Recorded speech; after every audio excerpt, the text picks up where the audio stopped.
This sense of dread was new to me. I had been living in Istanbul for 35 years. During that time, I had not seriously considered whether I should keep on living in this city. But that December evening, it was the question I was pondering.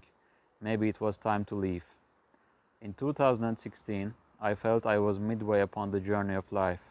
I hoped to spend the rest of it in a country whose future I could, more or less, predict. I was not married. There were no kids in the house, no job at an office. I felt rootless and free, but also increasingly precarious. Since the first years of 2000s, I had been a nightingale in Istanbul. Here I experienced many of the pleasures of youth. I met my first love here. I published my first story here. I had established myself in the eyes of family and acquaintances as a writer. Most friends got married in their late 20s. I attended their weddings with different partners. Now in 2016, they were preparing to send their children to school. It was not easy for them to live elsewhere because of their roots. I felt different. I was single. I could leave whenever I wanted. I did not need to live in Turkey to see what 2017 would bring. But despite the dangers and the common feeling of pessimism, I chose to stay. Writing became an excuse for this decision. It soon turned into a moral responsibility. Here I am together with author Kaya Genc. We are going to speak about Istanbul as a city to take shelter.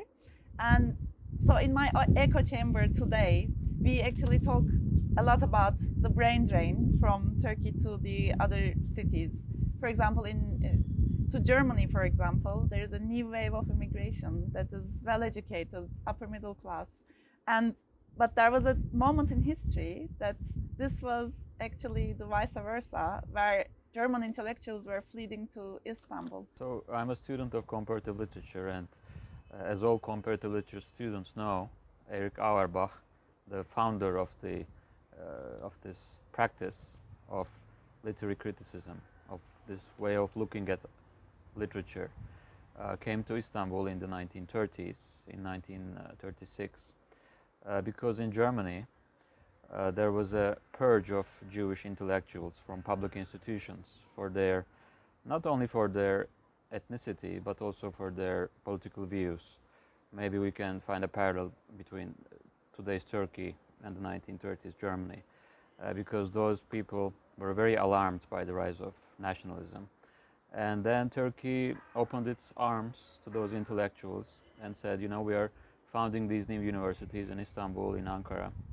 We are founding these new departments, these new modern departments based on Western ideas of science and arts. So why don't you come and become visiting professors? We have good salaries to pay you because we are a new republic, we have money. And then when Auerbach came to Istanbul and started living in Bebek, he had a very nice wage. And I think it was maybe 4 or 5 times more than an MP's wage. It was quite a good income. But soon he understood that the reason Turkish state did this was a bit condescending attitude towards the West. Because Turkish nationalists were very happy to see Western minds flocking to Istanbul, a position in which they could become their patrons. And so the Turks could tell them, look, the European civilization, it's us who is protecting you. And when Auerbach came here, of course, he enjoyed the city.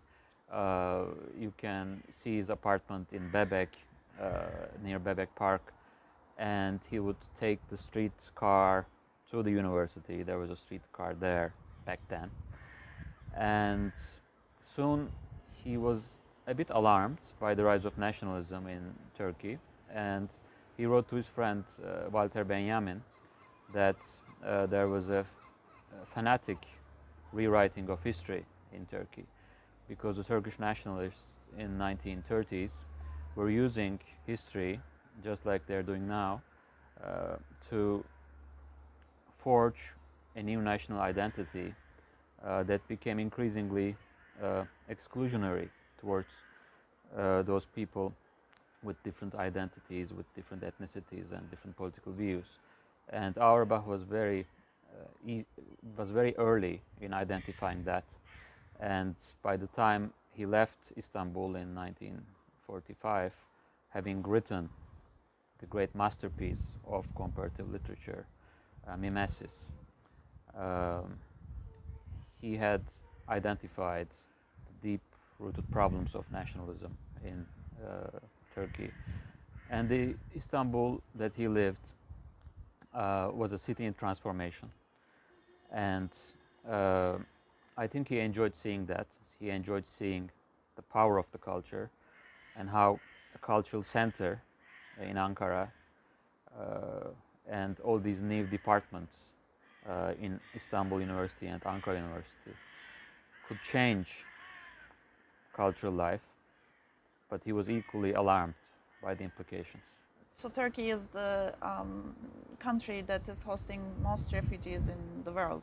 Mm-hmm. And how about the situation of the refugees? It's still, there's many people welcome, but how is Istanbul as a city to host refugees? We have to ask what Syrians think of the Turkish political situation, because they're escaping a totalitarian regime where there's a strong man and his family is arranging everything. And I think just like Auerbach writing to Benjamin, having fled the Nazis in Germany, complaining about the rise of nationalism and in invented history, the Syrians would be alarmed to see how the Turkish politicians are using history for political ends. And I remember during the revolution in Egypt, when the Muslim Brotherhood came to power, people asked whether our brothers and sisters there would look up to the Turkish model. And they said, no, we're going to forge our own model. You know, we don't want to be imitators of the Turkish model. And I don't think the Syrians would find the Turkish model, the presidential system, a wonderful model to imitate, because what they have in Syria is another presidential system where a strong man rules the country.